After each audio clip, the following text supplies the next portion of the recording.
안녕하십니까. 쉽게 배우는 조직신학 187번째 시간입니다. 조직신학의 큰 챕터 중에서 마지막 챕터인 종말론에 들어갑니다.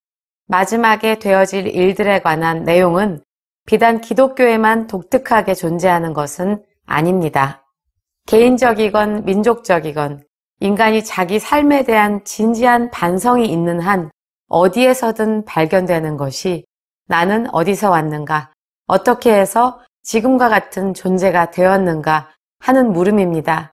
그리고 나는 장차 어디로 가게 될 것인가 하고 질문하게 되죠. 인간의 최종 목적지는 어디일까? 죽으면 소멸될까? 아니면 복이나 재앙과 같이 또 다른 존재의 상태로 들어가게 되는가? 혹은 이 세대가 끊임없이 반복되다가 결국은 망각 속에 빠져들어가는가? 이 세계의 역사가 시작점이 있었던 것처럼 마지막도 있을 것을 믿는 사람들만이 그 마지막 완성에 대한 이야기를 할 수 있을 겁니다. 그리고 종말에 관한 교리와 견해를 가질 수 있겠죠. 사람과 인류의 최종적인 종말, 이 문제는 철학자들의 사색에서도 중요한 위치를 점해왔습니다. 플라톤은 영혼 불멸설, 즉 죽음 이후에도 영혼이 계속 존재한다는 사상을 펼쳤는데 이 이론은 지금까지도 철학의 한 중요한 사상으로 남아 있습니다. 스토아 철학에서는 연속적인 세계 순환을 이야기하고 불교에서는 세계 순환과 세계 영겁 속에서 각각 새로운 세상이 나타나고 또다시 사라져간다고 말합니다.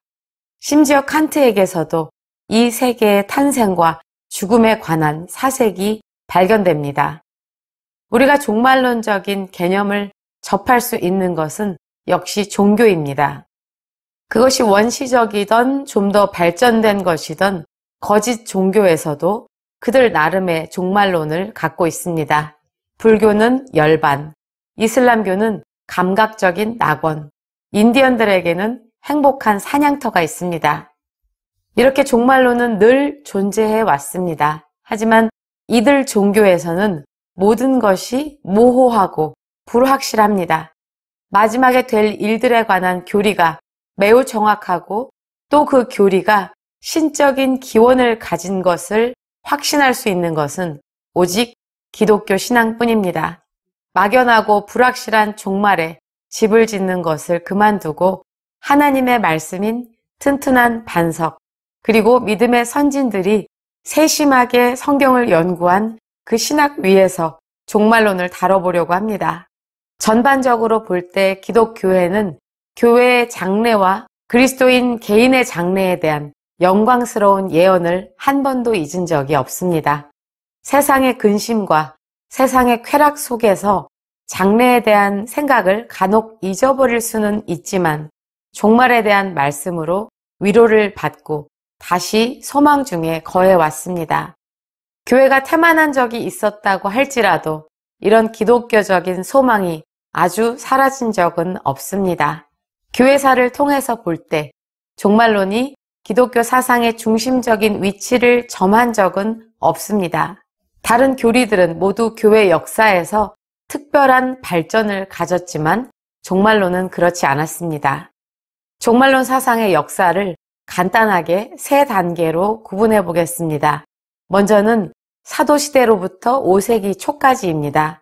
교회는 초창기에도 기독교적인 소망의 요소들, 즉 육체의 죽음이 영원한 죽음이 아니라는 점, 죽은 사람의 영혼이 계속해서 살아있다는 점, 그리고 그리스도께서 종말의 때에 재림하신다는 점, 하나님의 백성들에게 복되고 영원한 부활의 생명이 있다는 점, 대심판에서 악인들이 영원한 형벌에 처해진다는 점, 이런 것들을 아주 잘 이해하고 인식했습니다. 그러나 이런 요소들은 단지 장래에 대한 소망에 포함된 것들로만 여겨졌을 뿐 교리로서 짜임새 있게 갖춰지지 못했던 시기입니다. 특히 이 시기에는 종말론이 발전을 보지 못했죠. 두 번째는 5세기 초부터 종교개혁 전까지입니다. 이때 교회의 관심은 현재에 있었습니다. 종말론적인 부분에 대해서 아주 다루지 않은 것은 아니지만 깊이 있게 사색되지도 또 체계적으로 발전하지도 않았습니다. 영광스러운 왕국에 대한 일반적인 믿음이 있기는 했지만 이런 일들이 어떤 식으로 이루어질까에 대한 관심이 부족했습니다.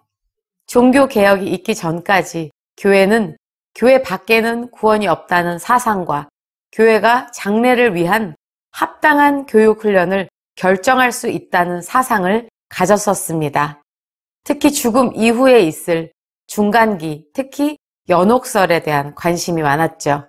그와 함께 교회의 중보, 미사에 관한 교리, 죽은 자를 위한 교리, 면죄부에 대한 교리가 힘을 얻었던 때입니다.